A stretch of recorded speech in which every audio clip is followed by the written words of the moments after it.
Yeah, so I talked about the book and briefly talk about what your book is about and your experience on the book and publishing. Yes.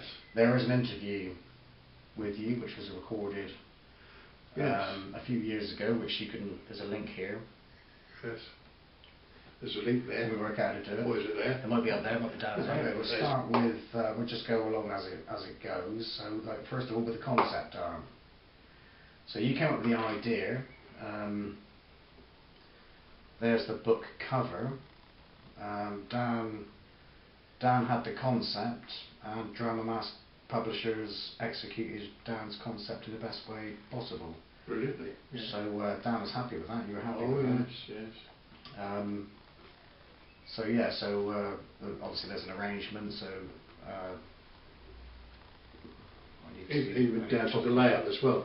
I mean, when I first wrote the book, it was just there were no chapters, there were no breaks, there was nothing. And that's partly because of my haste in wanting to find out what happens next. I just kept writing it. Yeah.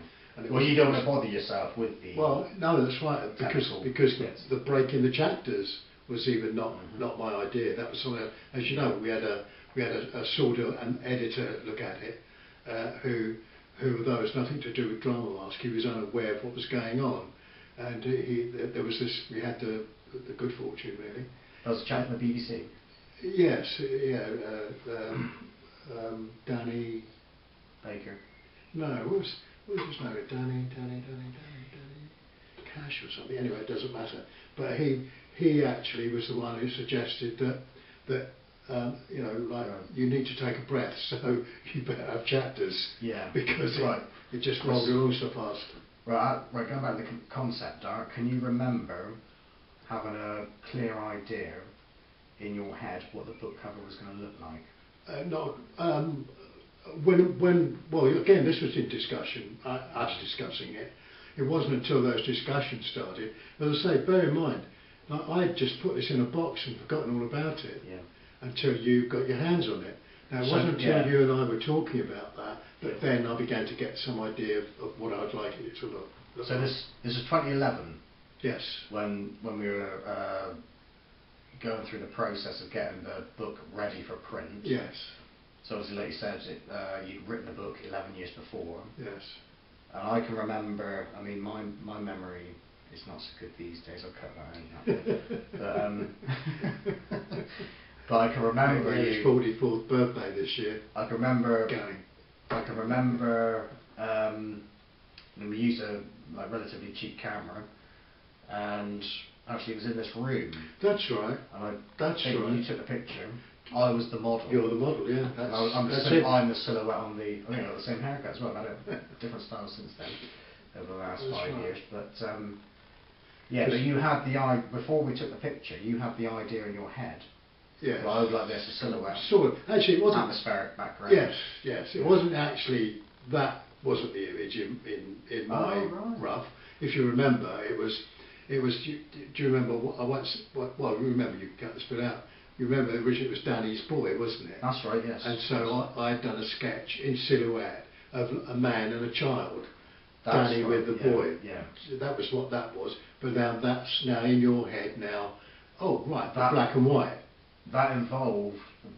This image evolved from that, didn't it? Yes. So no, that wasn't my idea. I think you came up with the idea. Oh, but then it was always going to be in silhouette though. You picked up on that. Sure. It's going to be in silhouette, and then what followed from that was the actual black and white design that the cover was going to finish up in. Yeah.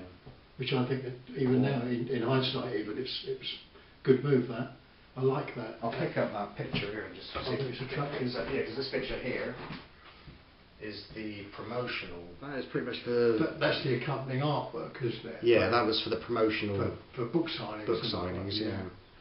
But anyway, that's the main idea of the artwork. I've got to make a lot of noise here.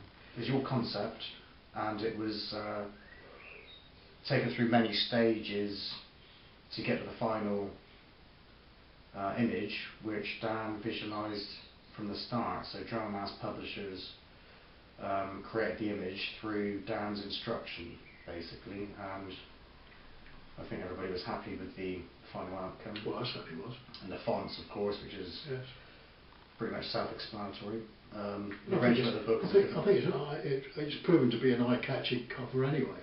Yeah, I think it's a good cover. I think quite a few people have commented on it. Yeah, and again, at the times that when it's been laid out in public, people seem to like to pick it up, and they like that. They don't sort of immediately open the book. Most people seem to like that before they open the book. Because also as well, obviously the cover is the visual draw, but you've got your synopsis on the back. It occurred to me when I saw people doing that I've never done that. When I'm looking for books, looking in a bookshop or whatever, and I'm looking for a book, okay, I might, because all you'd see is the spine of a book, maybe. Yeah. You just pull the book out and open it immediately to get a synopsis of what the story's about. I don't look at the covers really. Right, so you go straight to the synopsis. I think that's a pretty good cover because people look at it. Right, but if you're, everybody are drawn to the product in different ways. Product, I don't really like the word product because that's what it is. It's a creation. It's a creation. Yes. So we've got the synopsis here, which whether we're a visual or not, we want to know what the book's about, and I believe that that's a pretty good synopsis, obviously written by yourself because you're the author. So would you like to read the synopsis? Yeah, well, okay, right, yep. The story of unrequited youthful love, which develops into a scheme for revenge. That's pretty much, that section of the book is probably the first quarter of it, is where that description comes from. And then when we get into the meat of the book, in other words, just read it out. The trouble that youthful love, unrequited youthful love, causes, then is the meat of the story. A compelling tale in which the line between good and evil is blurred when they become temporary allies. Good and evil being two sets of people, each showing a capacity for brutality in their quest for revenge in a common cause. Oh, good.